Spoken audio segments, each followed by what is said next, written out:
I'd been a ranger at Grand Teton National Park for 5 years when things changed. Before that, I was all logic and procedure. The guy who knew which form to file and how to talk down an angry tourist who just had their cooler raided by a black bear. The mountains were just mountains. The forests were just trees, and everything had its place in the guidebook.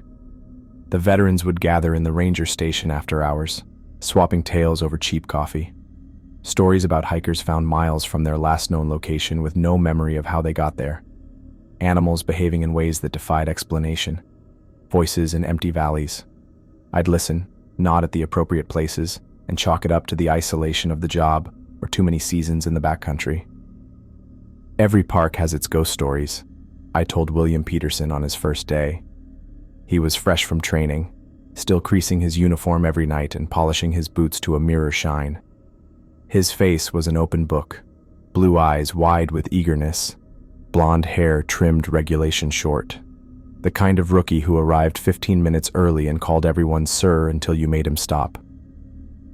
We were walking the perimeter of the Jenny Lake campground, checking permit displays and bear box latches. Standard procedure. But some of the other rangers were saying, William started, "They're messing with you." I cut him off, tapping my knuckles against a bear box that a family had left unlatched. It's tradition. They tried the same thing with me. The family's teenage son slouched over from their tent when I waved him over. I gave him the standard lecture about bears while William watched, notebook in hand like he might be tested later. "What about the stuff with elk just standing still for hours?" William asked as we moved on. Tucker said he found a whole herd last winter that wouldn't move even when he got close. Said they were like statues until sunset.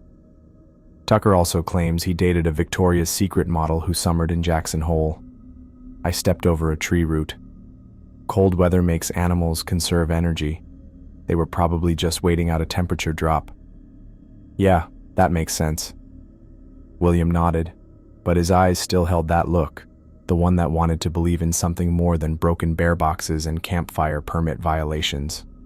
Over those first months, William collected stories like badges, a flock of ravens flying in a perfect figure eight above Signal Mountain, hikers who swore they heard someone calling their names from deep in the pines when no one else was around, the compasses that spun wildly in certain meadows after dark. For each one, I had an answer.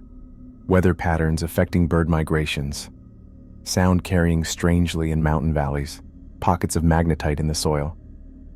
"You want me to tell you it's Bigfoot or aliens or ghosts?" I said one afternoon as we hiked up from a routine trail inspection. "The truth is less exciting. Nature just does weird shit sometimes and people's brains fill in the gaps with whatever scares them." "I don't think it's Bigfoot," William said. He paused to wipe sweat from his forehead, still not used to the elevation. "But don't you ever wonder if there's something, I don't know, something we can't explain yet?" "My job is explaining things," I said. "And when I can't explain something, I don't jump to forest monsters. I look for better data." Late September brought the first hint of winter to the park.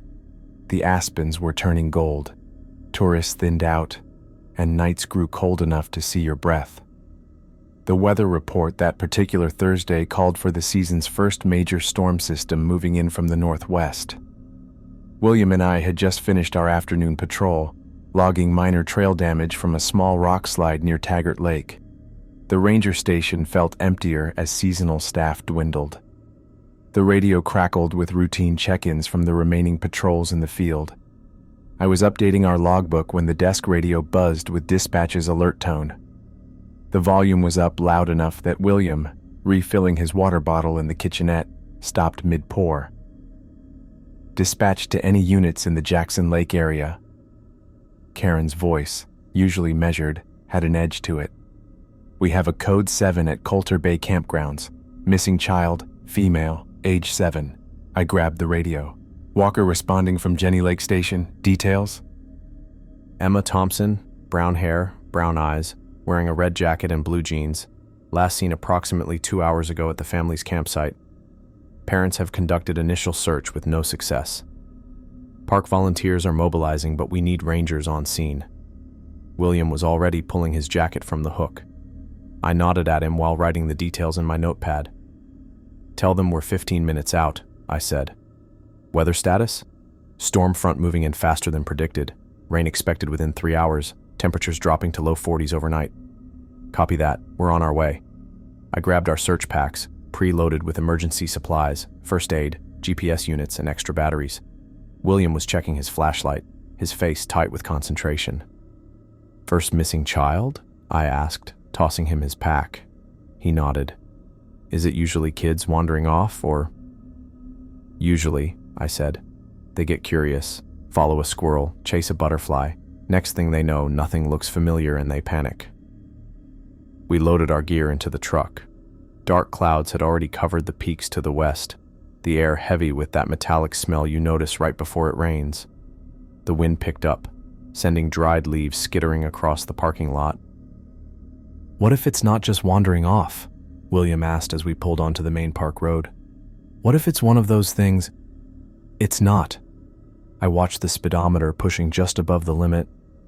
7-year-old kid alone in the woods. We've got maybe a 4-hour window before hypothermia becomes a serious risk. Let's stick to what we know. The truck's tires made a steady sound on the road. William fidgeted with his radio, checking the channel 3 times in 2 minutes. "You're thinking about that story Carson told," I said, eyes on the darkening sky ahead. "The one about the kid who said something was mimicking her parents' voices." William's shoulders tensed. "You remember it too. Carson was a park ranger for 30 years. He's earned the right to tell tall tales." I downshifted as we rounded a curve. "But remember what he also said? Kid got lost. Rangers found kid. Kid made up story to avoid getting in trouble for wandering off. Parents are always telling their kids don't talk to strangers, so the kids invent monsters instead." "Yeah."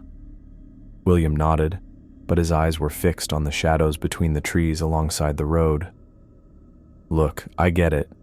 Night in the woods, storm coming, missing kid. It's like the setup for every campfire story ever told." I slowed as we approached the turnoff for Coulter Bay. "But right now, Emma Thompson is cold and scared, probably hiding under a log somewhere thinking she's in trouble for wandering off. Our job is to find her before this storm hits, not get spooked by ghost stories." William took a deep breath. "You're right. Standard search patterns. We'll coordinate with the parents first, find out exactly where she was last seen." I turned onto the campground access road. Kids usually follow paths of least resistance, trails, stream beds, ridgelines. They rarely go uphill if they can help it. Ahead, emergency lights flashed as it got darker. 3 volunteer vehicles were already parked at the campground entrance. A small group of people stood around a map spread on a picnic table. "Remember," I said as I parked, "kids get confused in the woods. No need for wild theories." William nodded, all business now as we stepped out into the cool air. Thunder boomed in the distance over the mountains. We grabbed our gear and headed toward the search party, not knowing that what waited in those woods would make me question everything I thought I knew. The Thompsons had set up their site at the far edge of Coulter Bay Campground, a family-sized clearing with a blue tent staked near a wooden picnic table. Half-assembled lunch fixings lay abandoned, bread still in its open bag, a knife stuck in a jar of peanut butter, apple slices browning on a paper plate. A small pink backpack with a unicorn patch sat unzipped by the tent entrance. I approached the parents while the search team organized behind me. Michael Thompson paced the perimeter of the site, looking over the tree line with a worried face as he tried not to panic. His hiking boots had worn a visible path in the dirt. Sarah sat hunched at the picnic table, clutching a child-sized red jacket in white-knuckled hands. "She was right here," Sarah said, voice cracking. I turned to unpack the cooler, 30 seconds, maybe less. I pulled out my waterproof notepad, pen ready. And this was at what time exactly? About noon. Michael stepped closer, jaw tight. "We've been searching for 2 hours before calling it in. The family from Site 8 helped us check all the nearby trails." "Did Emma mention wanting to see anything specific in the park? Any landmarks that caught her attention?" Sarah looked up, her fingers working the fabric of the jacket. She asked about bears yesterday, but we were very clear. Her voice caught. We made her promise never to approach animals, to always stay where we could see her. William appeared at my side with a topographic map already marked with search grid patterns. 3 park volunteers stood behind him, equipped with radio units and day packs. "We've got the initial teams organized," William said. His earlier nervousness had vanished, replaced by procedural focus. "These 2 know the eastern trails well. 2 more groups are gearing up at the visitor center." Thunder rumbled in the distance. I glanced at the darkening sky, calculating our diminishing daylight. "I need something with Emma's scent," I told the parents. "Something she's worn recently and hasn't been washed." Michael disappeared into the tent, returning with small unicorn print pajamas. "She had these on last night." I took the PJs, noticing his hands shake. "We'll organize a search along Bear Creek and the eastern trails. If she wandered off, she probably followed one of them." Sarah's voice dropped to a whisper. "And if someone took her?" The question every parent fears asking. I looked at her. "The campground has 1 access road. Rangers have been checking all vehicles leaving since your first call came in. Right now, everything points to a wandering child, not an abduction." William checked his watch. 3 hours of daylight left, maybe less with this weather moving in. I looked at the dark clouds covering the western mountains. The storm was coming in faster than they said it would, with gray clouds making it darker than it should be. Behind me, a Park Service K9 unit had arrived, and the Belgian Malinois was sniffing the air. "William, take 2 volunteers and cover the eastern paths toward the lakeshore," I said, decision made. "I'll head north along Bear Creek with the dog team. The rest of the search party should spread out according to the grid pattern." I handed the pajama top to the dog handler, who let the animal take a good long sniff before sealing it in a plastic bag. "We'll find her," I told the Thompsons. "Stay here in case she returns on her own. Keep the campsite well lit." I handed Michael a spare radio tuned to our channel. "We'll maintain regular contact." Sarah grabbed her husband's arm. "She's afraid of thunderstorms." Those words hit me hard. A scared 7-year-old alone in strange woods with a storm coming. We were racing against time and weather. We split up as the first raindrops started falling. I headed north with the K9 unit, following the trail that ran along Bear Creek. The dog worked hard with his nose to the ground, his handler right behind him. The path got narrower as we went deeper into the forest, where pine needles on the ground helped quiet our steps and the sound of the rain. "She's got something," the handler said, "but this rain isn't doing us any favors." I cupped my hands around my mouth. Emma Thompson!" All I got back was the sound of wind in the trees and rain hitting the ground. The radio crackled with updates from other teams, negative sightings, terrain coverage percentages, weather alerts. William's voice checked in from the eastern paths. "Nothing along the lakeshore trails, rain's getting heavier here." We kept going as it got darker under the storm clouds. The forest was getting that weird blue-gray light that happens before dark. After 2 hours of searching everywhere, the dog started losing the scent because the rain was washing everything away. "I'm going to push ahead along the creek," I told the handler. "You circle back toward the main trail junction. She might have doubled back." Alone now, I moved faster along the creek bank, sweeping my flashlight across the growing darkness. The rain drummed against my hat and jacket, and still managed to run down my neck even with my collar up. Lightning flashed in the distance, followed by the low growl of thunder moving closer. "Emma!" I called every 100 yards, listening intently during the pauses between thunderclaps. 3 hours into the search, with mud-heavy boots and fading optimism, I stopped to check my GPS position. The creek had narrowed, cutting deeper between rocky banks. I was nearly 2 miles from the campsite, far for a child to wander, but not impossible if she'd been walking all afternoon. I took a drink from my water bottle, feeling uncomfortable in my wet clothes. The radio updates had grown less frequent as search teams repositioned due to the weather. I was about to report my location when I heard it, faint but unmistakable, a small voice calling for help.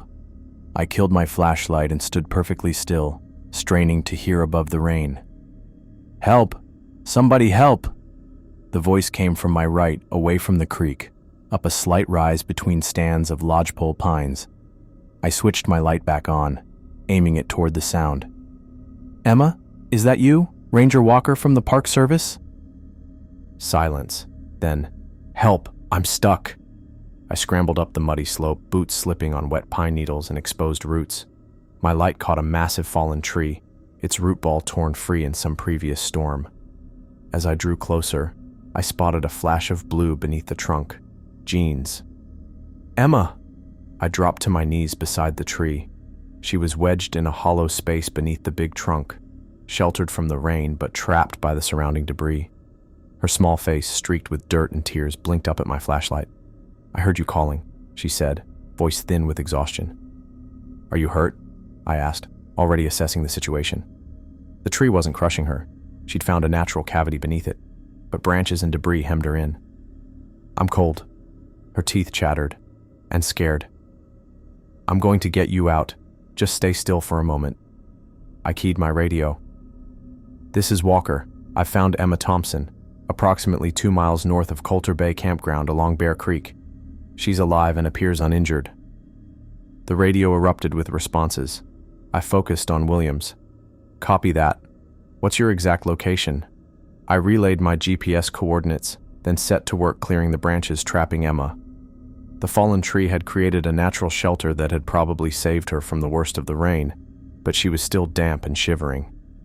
I reached in and carefully helped her crawl free, checking for injuries as she emerged. "Any pain anywhere? Did you hit your head or fall?" She shook her head, her small body trembling. I took off my jacket and wrapped it around her, then lifted her to sit on a nearby log while I dug through my pack for emergency supplies. "Your mom and dad are really worried about you," I said, pulling out a space blanket and wrapping it around my jacket. "They'll be so happy to know you're safe." Emma looked down at her mud-caked sneakers. "Am I in trouble?" "No, they're just glad you're okay." I knelt in front of her, offering my water bottle. "Can you tell me what happened? How did you get all the way out here?" She took a small sip of water. "I followed Mommy." I felt suddenly sick to my stomach. "Your mom was back at the campsite. Do you mean you were trying to find your way back to her?" Emma shook her head. "No, I saw Mommy walking in the trees. She looked at me and smiled, so I followed her. I tried to sound normal even though I was freaking out inside." "When was this?" "After lunch. She walked funny." Emma demonstrated with her hand, making an odd, jerky motion. "And she didn't talk right." "What do you mean she didn't talk right?" "She made sounds like animals sometimes, and when she did talk, it was like..." She scrunched up her face, searching for words. "Like when my teacher plays language tapes. The words were right but sounded wrong." I fought to keep my expression neutral. "Then what happened?" "I followed her a long time. Then she was gone and I didn't know where I was." Her small shoulders hunched. "I tried to go back but got more lost. Then it started to rain, and I found the tree to hide under." I radioed an update that we'd begin moving toward the campground once William arrived with the backup team, then returned my attention to Emma. "You've been out here a long time. Were you alone the whole time?" She shook her head, eyes widening. "I made a friend. She found me when I was crying." "A friend?" My pulse quickened. "Another person?" "I don't know. She stayed in the trees mostly. She said she wanted to play." Lightning flashed, momentarily turning night to harsh, blue-white day. Thunder followed almost immediately. "Did this friend tell you her name?" I asked, aiming for casual curiosity. Emma shook her head. "No, but she could make any voice." Her eyes grew larger. "She made Daddy's voice, but it wasn't right." She leaned closer to me. "My friend can make any voice. She made the help sounds you heard before you found me." I felt goosebumps form on my arms. The cries that had led me here. Had they been Emma at all? "Your friend? Did you see what she looked like?" Emma nodded. "Sometimes. She looked like different people. She could look like Mommy, or like other people I saw at the campground." Her voice dropped to a whisper, but her eyes were wrong. "Wrong how?" Too shiny, like when you shine a flashlight at a cat. The radio crackled, making us both jump. William's voice came through. Walker, we're about half a mile from your position, following the creek bed. Flash your light so we can pinpoint you. I raised my flashlight and pointed it toward the creek, moving it back and forth. We see your lights, I said into the radio. We're up on a rise east of your position, near a large fallen tree. Copy that. We're on our way. I turned back to Emma, who was staring into the darkness beyond my flashlight beam. She's still out there, she whispered. Your friend? Emma nodded. She didn't want me to leave, but then she said someone was coming and she went away. She clutched the space blanket tighter. She said she'd find someone else to play with. I looked around in the darkness, seeing nothing but rain-slicked trees and shadows. Well, you're safe now. I'm going to get you back to your parents and... She's watching us, Emma interrupted, her voice suddenly small. I can feel it. Before I could respond, my radio crackled again. Walker, I can see your light. We're coming up the slope now. I felt better hearing William's voice. Great, we're ready to head back. Emma tugged at my sleeve, her eyes wide. Ranger Walker, how did your friend know where to find us? I gave him our coordinates over the radio, I explained. He's following our signal. I froze as I went back through our radio conversation. I'd told him roughly where we were when I first found Emma, but when William radioed back, he specifically mentioned the fallen tree, something I hadn't said at all. He probably just saw it when he spotted our flashlight, I said, forcing confidence into my voice. Through the rain and darkness, I made out bobbing lights approaching from the direction of the creek. William's voice came through the radio again. I can see you. Be there in 2 minutes. I helped Emma to her feet, one arm around her shoulders. We'll have you back with your parents soon, I said, trying not to think about how weird her words made me feel. My friend can be anyone, Emma whispered. Even your friend. It's okay, I assured her, watching the flashlights grow closer. That's Ranger Peterson. He's here to help us. The radio at my belt crackled one final time. Almost there, James. Don't move. I stared at the approaching lights, freezing in place. William never called me James while on duty, always Walker, or Ranger Walker when civilians were present. Never James. The beam of the approaching flashlight bounced through the trees, cutting yellow paths through the pouring rain. Normally that light would have been a relief, backup arriving, the worst of the night over, but Emma's words had me really worried. I watched the light get closer, trying not to think about how something felt off. Stay behind me, I told Emma, positioning myself between her and the approaching figure. William came out of the dark, his uniform wet from the rain. I felt better for about 3 seconds before I noticed something was off. His ranger shirt was buttoned wrong, like someone had put it on in a hurry. The collar was crooked with patches in the wrong spots, and he moved weird too, stiff here, floppy there, like someone was still learning how to be William. Found you, James. The voice was William's, but the cadence was off. Each word received equal emphasis, creating a flat, mechanical quality that raised the hair on my arms. Glad you're safe. Emma's fingers dug into my leg as she pressed closer behind me. She didn't speak, but I could feel her trembling. William, I kept my tone neutral. Thanks for coming. We need to get this girl back to her parents. Not William took another step forward. The flashlight in his hand was tilted weird, lighting up his face from below. His face was empty, his mouth stuck in a fake smile that never made it to his eyes. His eyes caught way too much light, shining back like a wild animal's. Yes, parents waiting, let's go. I took an instinctive step back, keeping Emma shielded. You took a different route than you radioed. Everything okay with the search team? Not William's head cocked at an angle that went way too far. Search team fine. All fine. You both come now. The thing began to circle us, walking all wrong. Sometimes its knees bent forward when they shouldn't. Other times its body twisted in ways that weren't possible while its legs stayed stiff. The way it moved was all wrong. Like the bones under its skin weren't where they belonged, which made me want to throw up. Emma found shelter under that fallen tree, I said, motioning toward the massive trunk while keeping my eyes fixed on the creature. Smart thinking on her part. The thing wearing William's face kept walking around us. Good girl, smart girl. Its eyes never blinked even as rain hit its face. Emma, follow me now. Take good care. We're both pretty tired, I said, fishing for normal conversation while my mind raced through options. Been a long day for everyone. The creature stopped suddenly, tilting its head in the opposite direction. Its neck stretched farther than should have been possible. Long day started at 5:43 a.m. Breakfast in staff room. William had oatmeal with brown sugar. James had coffee black.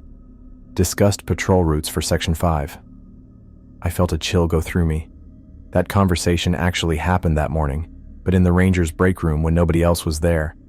The creature couldn't have known about it unless it had been watching us, even inside our locked buildings. William, I said carefully, when did we first meet? The thing's face remained fixed, but its eyes seemed to recalculate. First meeting occurred during orientation. You showed procedures for campground inspection, taught about permits and violations. All technically correct information, but not the answer a human William would give. He would have mentioned how I'd mocked his perfectly pressed uniform, or the nickname I'd given him after he recited the entire visitor safety protocol from memory. The creature took another step closer, its mouth spreading wider than a human jaw should allow. Come with Ranger friend, safe now. I reached behind me, took Emma's small hand in mine, and squeezed it once. Run, I whispered. I spun and lifted Emma in one motion, tucking her against my chest as I charged into the forest, away from the creek, away from the fake William. She wrapped her arms around my neck, face pressed against my shoulder as I crashed through bushes. Walker? The voice behind us was perfect William now, the exact tone and inflection he'd use in an emergency. Wait, it's not safe that way. James, stop! I didn't look back. My head kept telling me I was making a mistake, running deeper into unknown ground during a nighttime storm. But my gut feeling pushed me forward, away from whatever was wearing my colleague's skin. The storm is getting worse. Not William called, its voice somehow carrying clearly despite the rain and thunder. Emma's parents are waiting. You're going the wrong way. Emma whimpered against my neck. Don't stop, she whispered. It's trying to trick us. I stumbled down a slope, one arm wrapped around Emma, the other reaching for trees to steady our descent. Mud stuck to my boots, rain soaked my hair and got in my eyes, making it even harder to see in the dark. My flashlight jumped around as I moved, making weird flashing light on the trees. James! The creature's call came from behind us, closer now. I can see you. Let me help. I cut sideways across the slope, trying to find stable footing. My lungs burned. Emma wasn't heavy, but carrying her through this terrain at a run was exhausting me quickly. The rational move would be finding defensible ground, but instinct told me to keep moving. The moment we stopped, it would have us. A new sound cut through the dark. A high, weird wail that started as William's voice calling my name but stretched and twisted until it wasn't human anymore. It bounced around the trees, sounding like it came from everywhere at once. What is it? Emma's voice was small, terrified. Don't listen, I gasped, pushing through a stand of saplings. Just a trick. We broke into a small clearing. Lightning flashed and lit up the sky, showing the forest in bright white for a second. In that flash, I saw a figure at the edge of the trees. It had William's uniform and William's face, but it looked wrong. Its arms were too long, hanging almost to its knees. Its neck stuck out too far from its shoulders. I couldn't see all the details in that quick flash, but I could tell something was off about its shape. Then it was dark again, even darker than before. I turned away from the figure and ran downhill through the trees. My boot got caught on a root sticking out of the ground, and we fell. I twisted my body to take the hit, keeping Emma from hitting the ground. My shoulder hurt badly as we stopped rolling against a tree trunk. Are you hurt? I asked Emma, trying to catch my breath. She shook her head, eyes wide. Need to keep moving, I said, struggling to my feet. Can you run a little? I think so. I took her hand and we pushed forward at a jog, weaving between trees. The beam of my flashlight caught glimpses of a path, not an official trail but some kind of game track. Anything was better than crashing blindly through the forest. "James?" The voice came from our left, too close. "I see you." We changed direction again, veering right. Emma stumbled, her small legs unable to maintain the pace. I scooped her up again, ignoring the pain in my shoulder. "It's okay," I panted. "I've got you." "It's getting closer," she whispered. I didn't need to see it to know she was right. Something in the air had changed, a weight behind us that had nothing to do with the storm. I pushed harder, my feet slipping in mud, breathing hard as I ran. The path got a bit wider, more clear-cut. We were following something, maybe an old service road or a trail animals used a lot. Through gaps in the trees above us, I could see bits of sky lit up by lightning flashes. The storm was right over us now, thunder booming right after each flash. One super bright bolt lit up the forest like it was daytime. In that split second, I saw it, not behind us anymore, but running alongside us through the trees. William's uniform hung from a body moving on all fours, its limbs twisted in ways they shouldn't bend. Its face turned toward us, still looking like William, but stretched over a skull that was getting longer. Those shiny eyes locked onto us, not blinking. When it went dark again, I changed direction, cutting downhill away from the thing.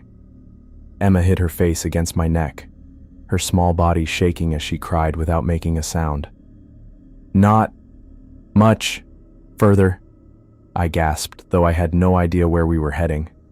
My only goal was distance, away from it, away from those wrong eyes and that twisted face. The ground flattened out. Through the heavy rain, I spotted a darker shape ahead, some kind of structure. Another lightning flash showed a small maintenance shed, the type used to store trail repair equipment. Its metal roof looked wet and shiny in the flash of light. "There," I wheezed, pushing toward it. "It's still coming," Emma whispered. I didn't look back. Every instinct screamed to keep my eyes forward, to not see what might be gaining on us. The sound of our pursuer changed, no longer calling in William's voice, but making a series of clicking, chittering noises that rose above the drumming rain. The shed was 20 yards away. 10. 5. My hand closed around the padlock on the door, unsecured. I yanked it open, tumbling inside with Emma still clutched against me. The smell of oil and damp earth filled the cramped space. I kicked the door shut behind us, fumbling in the dark for some way to secure it. "Corner," I told Emma, setting her down. "Stay there." I found a metal bar against the wall, a pry bar or digging tool. I stuck it through the door handle, pushing it against the floor. It wouldn't stop someone really trying to get in, but it was better than nothing. Outside, the chittering stopped. Rain pounded on the metal roof, making it hard to hear anything else. I crouched next to Emma, flashlight aimed at the floor to save battery while still giving us enough light to see. "Is it gone?" she whispered. Before I could answer, something scraped along the outside wall of the shed, a sound like fingernails dragging across metal. It moved slowly around the edge, testing. "Walker." William's voice again, but wrong, stretched and distorted. "Open door, help coming."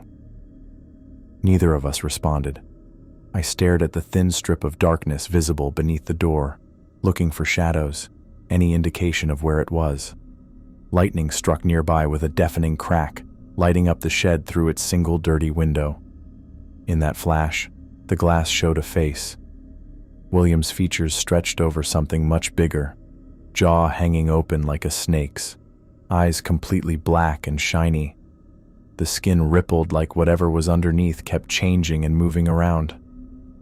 Emma screamed. I pulled her against me, covering her eyes as darkness came back. The scratching at the walls got louder, moving faster now, going around the small structure. The roof creaked as something heavy moved across it. "Not real William," the voice hissed from directly above us. "Real William lost, calling in dark."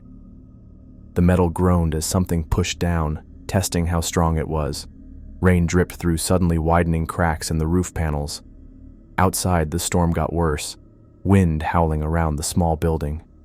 Thunder boomed non-stop overhead. I held Emma tighter, trying to think of a way out. The maintenance shed wouldn't keep us safe for long. Whatever that thing was, it was stubborn and strong, and it knew exactly where we were. Through the window, lightning flashed again. This time, I made myself look to see what was watching us. The face pressed against the glass had changed again, its features stretching out, skin pulling thin across a widening skull, teeth showing through splitting cheeks. Only the uniform still looked like William's, now hanging off a body that looked less human every second. The storm raged on as we huddled inside the maintenance shed. Emma trembled against me, her small body pressed into the corner behind stacked equipment. The creature circled outside, its movements growing more frenzied with each pass. Metal groaned as it tested every seam and joint of our shelter. "We can't stay here," I whispered to Emma. "That roof won't hold much longer." She nodded against my shoulder, way too scared to talk. The pry bar stuck in the door wasn't going to keep that thing out much longer. I looked around the shed with my flashlight, trying to find something useful. My light hit a narrow hatch in the floor. Thunder boomed right above us. The creature stopped circling, and I took my chance. I pulled a tool chest out of the way and yanked open the hatch. There was a crawl space under the shed with a few inches of muddy water, but it was our only shot. "We're going under," I told Emma. "Hold your breath when I say." She climbed down first, her face tight with determination even though she was scared. I followed, pulling the hatch closed above us. We crawled through ice-cold water under the shed's foundation, coming out on the opposite side from where I'd last heard the creature. "Run," I whispered, lifting Emma onto my back. "Hold tight." The forest beyond the shed was wild with wind-blown branches and heavy rain. Lightning gave us quick, confusing glimpses of our path as we stumbled downhill. Every thunder crash covered the noise we made, and I hoped the storm that had been so awful earlier might now help hide us as we ran. We kept moving forward. Emma held onto me tight, her face pressed against my neck as I stumbled and slid down the muddy hillside. I remembered my ranger training basics: find downhill water, follow it to bigger streams that usually lead to roads or buildings. I spotted a creek below, now filled with rain. I stepped in and followed it downstream, the cold water making my legs go numb but helping cover our tracks. The forest finally started to thin out.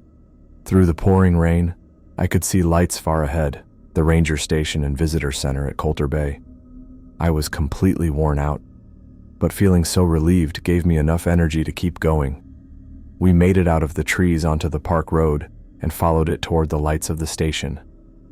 It was 11 p.m. when we stumbled through the door. The front room instantly got busy. Rangers on night shift hurried over to us, people talking on radios, and someone putting blankets around our shoulders. Emma's parents rushed out from a side room where they'd been waiting. Sarah made a choked sound and fell to her knees with her arms out. Michael was right behind her. "Emma!" Sarah gathered her daughter against her chest, fingers checking for injuries even as tears streamed down her face. "Oh God, Emma." Michael hugged them both, his shoulders shaking. He looked up at me, his eyes red. "Thank you," he managed. "Just, thank you." I nodded, unable to speak. Ranger Hardin grabbed my shoulder and led me toward a chair. The bright fluorescent lights of the station felt weird after hours in darkness. Someone put a mug of coffee in my hands. "Walker? Where's Peterson?" Hardin's voice cut through the haze of exhaustion. "Wasn't he with you?" Reality crashed back. William, the thing that had worn his face. "He never reached us," I said, choosing my words carefully. "I found Emma alone. When we tried to make our way back, we got separated from the search teams in the storm." Hardin's expression darkened. "Peterson radioed in that he'd located you, then nothing. I need search teams back out there," I said, struggling to my feet. "Northeast of Coulter Bay, following Bear Creek, then veering east into the forest. There's an old maintenance shed about 2 miles in. Last contact was near there." Hardin was already issuing orders, organizing teams, pulling rangers from other duties. I wanted to join them, but my legs wouldn't cooperate. The adrenaline that had carried me through the forest was draining away, leaving bone-deep exhaustion. A park medic examined Emma, finding her cold and frightened but otherwise unharmed. I watched the family huddle together on a bench, Emma sandwiched between her parents, their voices low and soothing as they assured themselves she was truly safe. "Ranger Walker." Emma's voice was small but clear. I crossed to their bench. "Yes, Emma? Is your friend going to be okay?" The question hung in the air between us. Her parents exchanged puzzled glances, unaware of what we'd encountered in the forest. "We're going to find him," I said, meeting her eyes. Some unspoken understanding passed between us. She nodded once, then tucked her head back against her mother's shoulder. 3 hours passed in a blur of reports and coordination. I changed into dry clothes and downed more coffee than was probably wise. Hardin debriefed me twice, asking for precise locations and timelines. I gave him facts without interpretation, where I'd found Emma, our approximate route back when I'd last had radio contact with William. At 2:17 a.m., the radio crackled to life. "Base, this is Search Team 2. We've found Peterson, alive, disoriented, but ambulatory. Bringing him in now, ETA 30 minutes. I felt so relieved. I slumped in my chair and felt tears start to well up. They brought William in wrapped in an emergency blanket. His face was pale under all the mud smears. None of those twisted, inhuman features I'd seen in the forest were there anymore. This was the real William. Just a normal guy, blinking from the bright lights as the medical team helped him into an exam room. I followed and stood in the doorway while they checked his vital signs. "He's hypothermic and dehydrated," the medic told Hardin. "No major injuries, mostly exhaustion." William looked at me from across the room. Something flickered in his expression. Recognition, fear, uncertainty. I walked to his side. "Hey," I said, searching his face. "You had us worried." "Walker." His voice was hoarse but normal. No eerie flatness, no wrong cadence. "What happened out there?" Before I could answer, Hardin stepped between us. "Let's get him stabilized first. Questions later." They kept William overnight for observation, though he insisted he could go home. I sat at a desk in the corner of the station, looking at the blank incident report form on my computer screen. The cursor flashed, waiting for me to type something that made sense. I typed carefully. "Found child. Storm complicated extraction. Lost radio contact with backup. Navigation challenging in severe weather conditions. Successfully returned child to base. Search partner got lost in storm conditions but was found by search teams. All true. None of it complete." The storm finally moved east by morning. I stepped outside and took a deep breath of pine and wet earth. The mountains looked peaceful against the clearing sky. William was released mid-morning. I found him in the break room, holding a coffee mug, looking off into space. When he saw me, he sat up straight. "They want my report," he said. I sat across from him. "What do you remember?" He studied the surface of his coffee. "I was following the creek toward your position. I could see your flashlight on the ridge." He paused. "Then I started hearing things." "What kind of things?" "My own voice." William's hands tightened around his mug. "Coming from different directions, calling your name." Then, silence. Hours of it.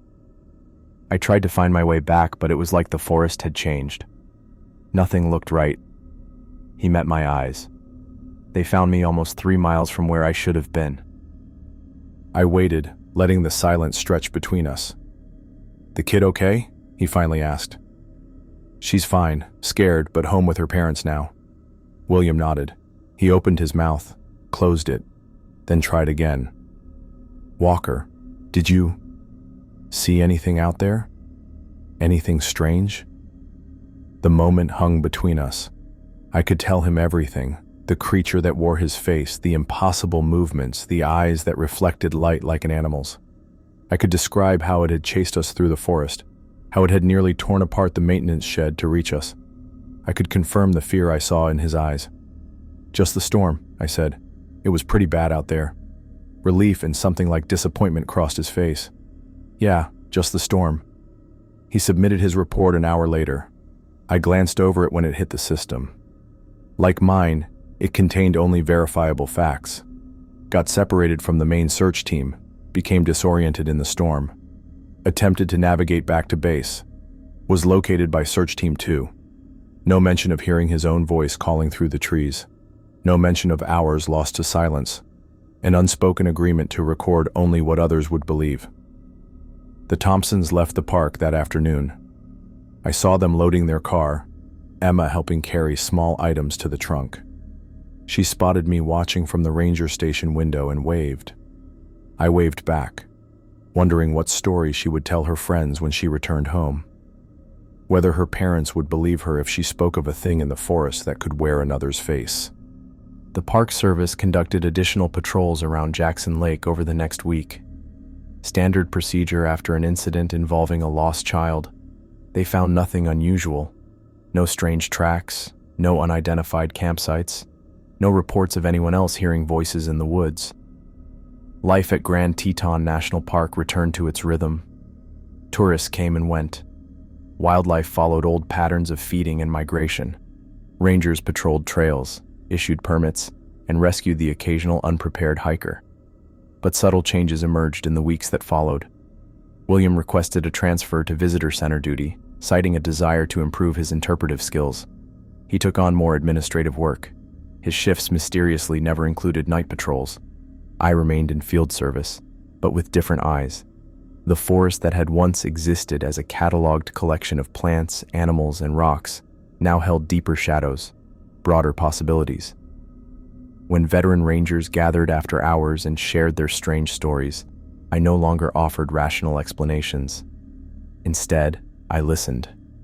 I started a private logbook, recording incidents that didn't fit neatly into official categories. A hiker reporting that her compass spun in circles for 30 minutes near Signal Mountain. 3 separate accounts of elk standing motionless in perfect alignment near Lupine Meadows. A maintenance worker who swore he heard children laughing inside an empty bathroom facility at Jenny Lake. I mapped these occurrences, looking for patterns in their locations and timing. Some clustered around water features. Others followed the full moon. Many happened in transition periods: dawn, dusk, the changing of seasons. 6 months after finding Emma, I rescued a pair of backpackers who had strayed from the Paintbrush Canyon Trail. As we hiked back toward the trailhead, the young woman mentioned hearing someone call her name repeatedly from the thick forest beside the path. "Probably just the wind," her boyfriend said. "Sound carries weird up here." 2 years earlier, I would have agreed with him. Now I stopped walking. "Did you follow the voice?" I asked. She looked surprised at my question. "I started to, but something felt off about it, so I didn't." I nodded. Good instinct. When new rangers arrived for training, I helped them get started. During orientation hikes, I pointed out not just the landmarks and trail conditions, but also the places where we'd gotten weird reports. "Trust what you feel out here," I told a particularly attentive recruit named Rivera. "Sometimes your brain picks up on details your conscious mind hasn't processed yet." "Like what?" she asked. "Subtle changes in bird calls, shifts in air pressure, animal behavior that doesn't follow normal patterns." She studied me, head tilted. "Carson told me you used to be the biggest skeptic on the team, said you had a scientific explanation for everything." I looked out across the valley toward the forest. Out there somewhere was something that could copy a human voice, look like a person, but move in a way no human could. "The wilderness holds things we don't understand," I said. "And some things understand us too well." Rivera nodded slowly, looking at the trees. That night, I added another entry to my private logbook, not about work stuff, just my thoughts. I wrote about Emma Thompson, the maintenance shed, and those hours William couldn't explain. I put in all the weird details I'd left out of my official report. The eyes that weren't right, the voice that sounded off, how it moved weird in the woods. I used to just brush off the strange stuff, but now I was actually looking for it. I stopped trying to explain everything away and started accepting that some things just don't make sense. Nothing had changed except how I looked at things. When I finished writing, I closed the book and put it back in my bottom drawer. Tomorrow would bring more hikers, more questions, more reports. I'd look at them all differently now, not limiting myself to what seemed possible. I was now the ranger people came to when they heard weird noises in the forest. I asked different questions when hikers disappeared. I marked spots on maps where compasses didn't work right and things felt strange. Not because I knew what was going on, but because I finally learned to be okay with not knowing.